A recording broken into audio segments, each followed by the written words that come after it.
ஆத்ம ஞானமும் ஆன்மீக ஞானமும் அதற்குண்டான தொடர்பு என்ன? ஆத்ம ஞானம் ஆன்மீக ஞானம் இரண்டுமே ஒன்றுதான். அதாவது இறைவனை நோக்கி பயணப்படுவதில் நம்ம பல ஸ்டேஜஸ் இருக்கு. புராணம் கதைகளின் வாயிலாக நம்ம தெரிஞ்சிருக்கு. அந்த கதைகள் நடந்திருக்கா நடக்கலையா அப்படிங்கிற பற்றிய ஒரு ஐடியா நமக்கு கிடையாது. ஆனால் புராணங்கள் அது வாயிலாக நம்ம தெரிஞ்சுக்கிறோம். அடுத்தது இதிகாசம்னா வாழ்ந்து மறைந்த மனிதர்கள் நமக்கு எடுத்து சொன்ன நல்ல விஷயங்கள். அது ராமாயணம், மகாபாரதம் இதெல்லாம் எடுத்துக்கலாம். இதெல்லாம் இதிகாசங்கள். இதன் மூலமாக நம்ம தெரிஞ்சுக்கிறோம். அப்புறம் வேதத்தினால் இந்த காரியத்தை செய்தால் இது நடக்கும், இந்த காரியத்தை செய்தால் இது நடக்காதுங்கிற வேத முறைப்படி நம்ம தெரிஞ்சுக்கிறோம்.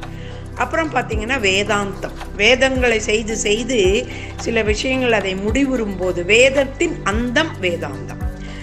என்ன செஞ்சாலும் எதுவுமே நடக்க மாட்டேங்குதே அப்படிங்கிற ஒரு கேள்வி ஏற்படக்கூடிய சமயத்தில் தான் வேதாந்தம் ஆகிறது.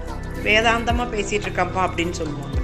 வேதாந்தத்துக்கு அப்புறம் உபனிஷத்துனா இறைவனுக்கு அருகில் செல்வது. அதாவது இறைவனுக்கு அருகில் செல்லக்கூடிய வழிமுறையை இது இங்கிருந்து நமக்கு என்ன ஆகும்னா வேதம் வரைக்கும் ஆன்மீகம்ங்கிற ஒரு பகுதியாகவும், வேதாந்தத்தை கடந்த நிலையில் உபனிஷத் வர்றப்ப ஆத்ம ஞானமும் பக்கத்தில் வந்துருக்கு. உபனிஷத்துக்கு அப்புறம் மகா வாக்கியங்கள், அந்த 4 மகா வாக்கியங்கள், அப்புறம் பிரம்மசூத்திரம். இதெல்லாம் ஆத்ம ஞானத்தை நீயே அதுவாக இருக்கிறாய் என்ற நிலையை கூறுவது. வேதம் வரைக்கும் என்னன்னா இன்னொரு பொருளை வைத்து நாம் அதை வழிபடுவது. அது குணங்கள் உள்ள கடவுள், உருவ வழிபாடு அப்படின்னு சொல்லலாம். அது மட்டும் இல்லாம சில சட்டதிட்டங்களின் மூலமாக வேதங்களில் கூறப்பட்டிருக்கக்கூடிய விஷயங்களை கடைபிடித்து வெற்றியை அடைவது அல்லது சுகங்களை அடைவது இதெல்லாம் நடக்கிறது.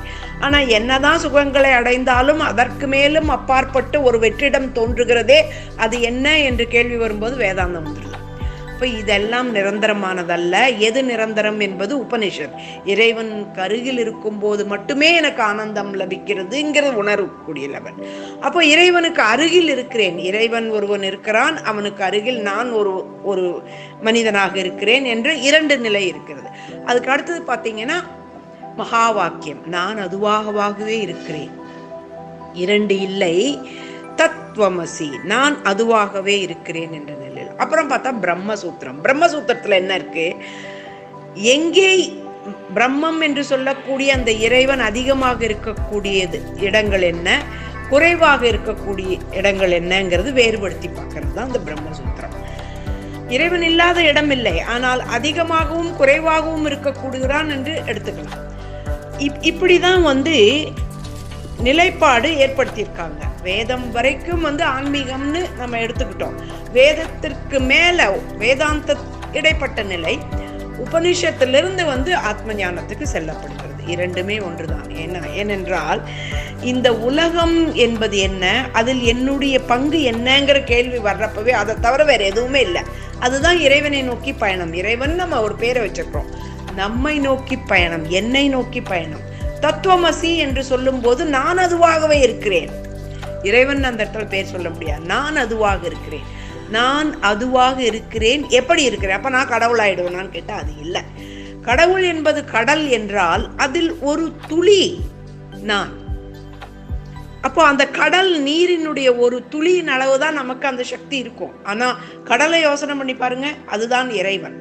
நான் அதுவாக ஆகிவிட்டேன் என்று சொல்லும் போது நான் சமுத்திரமாக ஆகிவிட முடியாது. நான் ஒரு கடலின் ஒரு நீரின் ஒரு துளியாக ஆகிறேன். அங்கதான் நமக்கு பணிவு வேணும். அங்க அகங்காரமும் அகம்பாவமும் வரும்போது அது இறைத்தன்மை அல்ல. அப்பதான் என்ன நடக்கக்கூடியதோ இந்த ஒரு துளியின் மூலமாக இறைவன் தன்னுடைய காரியத்தை சாதித்துக் கொள்வார். தன்னுடைய காரியம் இல்லை, மக்களுக்கு தேவையான பிரபஞ்சத்தினுடைய காரியத்திற்கு அவன் அவர்களை பயன்படுத்திக் கொள்வார். இதுதான் 2க்கும் உண்டான ஒற்றுமை. வேறுபாடுன்னு இல்லை, இன்றைய காலகட்டத்தில் வேறுபாடாக ஏற்படுத்தி கொண்டார்கள். இப்போ வேதத்தில் சொல்லப்பட்டிருக்கக்கூடியதும் புராணங்களில் சொல்லப்பட்டிருக்கக்கூடிய விஷயங்களும் உண்மையானு கேட்டா நீ நம்பினால் அது உண்மை, அந்த நம்பிக்கை தான் அதை நடத்தி செல்கிறதே தவிர அது நடத்தவில்லை.